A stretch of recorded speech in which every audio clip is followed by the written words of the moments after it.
Alors, le fait que vous êtes là, vous participez à ce devoir de mémoire et nous vous en remercions. Ces événements de la Deuxième Guerre mondiale, pour ceux qui les ont vécus, sont très présents dans leur mémoire, dans leur tête et dans leur cœur. Alors, si vous permettez, étant donné que j'étais en zone occupée en France, je voudrais vous parler tout simplement de la façon dont nous avons, disons, accueilli ou dont nous avons ressenti ce débarquement allié. D'abord, on ne l'a pas su tout de suite. Alors, une précision, j'étais pensionnaire à Paris et je voulais être officier. J'avais préparé Saint-Cyr, mais l'occupant avait supprimé les classes de préparation à Saint-Cyr et on nous a fait passer le concours d'HEC, les hautes études commerciales, qui avaient une certaine similitude. Et donc, on a passé ce concours en écrivant Saint-Cyr en haut de nos copies, le 4, le 5 et le 6 juin 1944. Et pensionnaire, on n'avait pas la radio, il n'y avait pas de transistor, il n'y avait pas de portable, il n'y avait rien. Par contre, on était renseignés par nos camarades externes qui, eux, avaient quelquefois même la possibilité d'écouter la BBC, la radio anglaise, qu'on appelait, nous, Radio Londres. Et on avait donc vécu 4 ans de plus en plus longs, de plus en plus difficiles à vivre. À 20 ans, on a faim, et quand le ravitaillement n'arrive pas, alors on a quelquefois des procédés répréhensibles. Il m'est arrivé d'aller dans les champs, déterrer des pommes de terre, et puis peut-être à l'étalage d'un marchand, en passant comme ça, hop, on chopait un fruit ou on chopait quelque chose.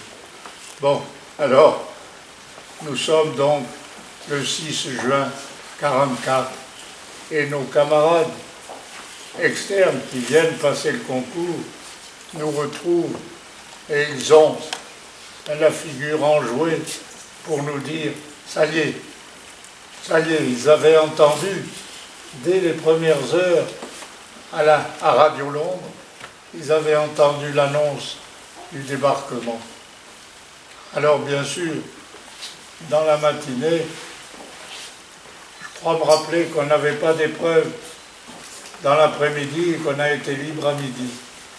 Et donc là, eh bien, on a su que le débarquement était arrivé.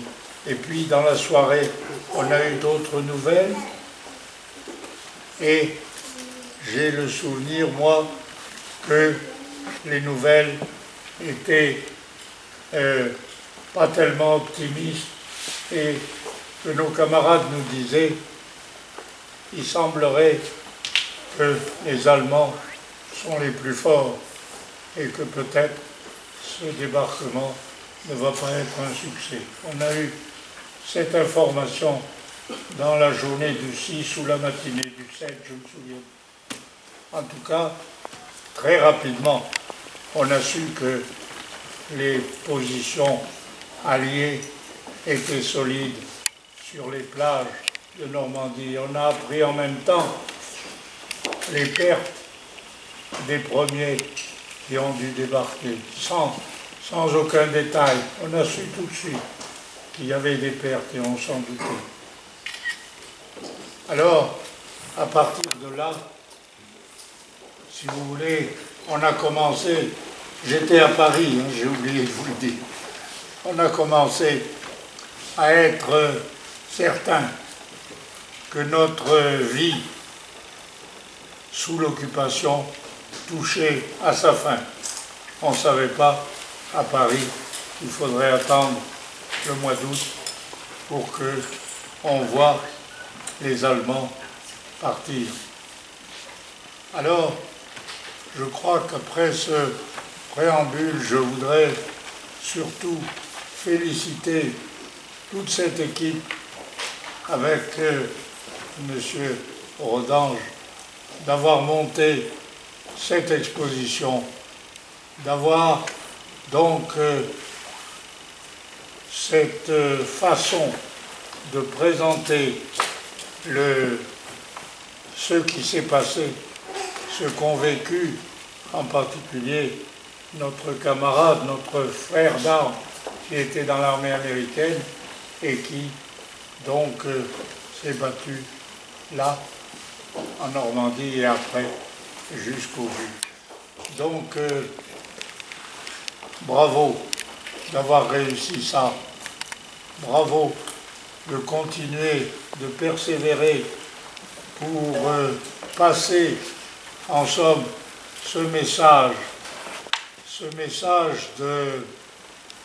à la fois de volonté, cette volonté qu'on avait de résister à l'occupant sous différentes formes, hein.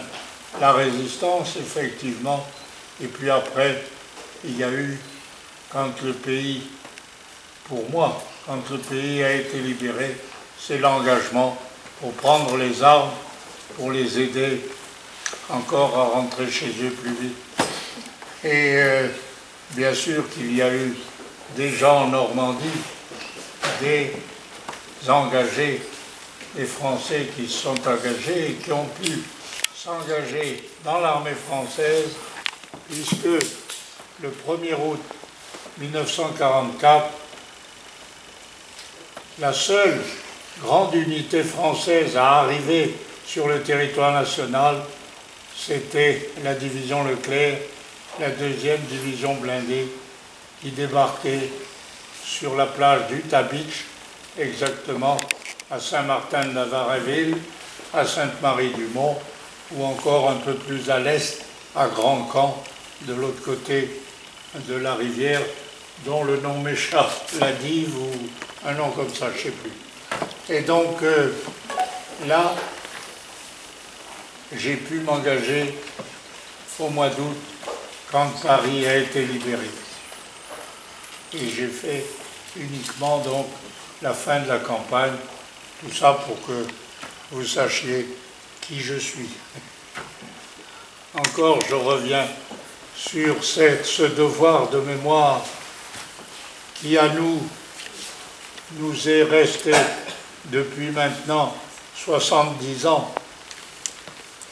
Ce devoir de mémoire est accroché, ou plutôt c'est nous qui nous sommes accrochés à lui, et nos associations d'anciens combattants qui voient leurs membres diminuer, j'allais dire tous les jours, j'exagère, mais enfin, nos moyennes d'âge étant au-delà de 90 ans, et pour certains à 95, donc là, la loi naturelle veut qu'on disparaisse. Alors, ce qui nous fait chaud au cœur, c'est de voir que des jeunes s'intéressent à ce que nous avons fait, ce que nous avons vécu il y a 70 ans, et qu'ils le publient, qu'ils en font participer tout le monde. Et ça, c'est formidable, c'est magnifique, et je les en remercie infiniment du fond du cœur. Merci beaucoup.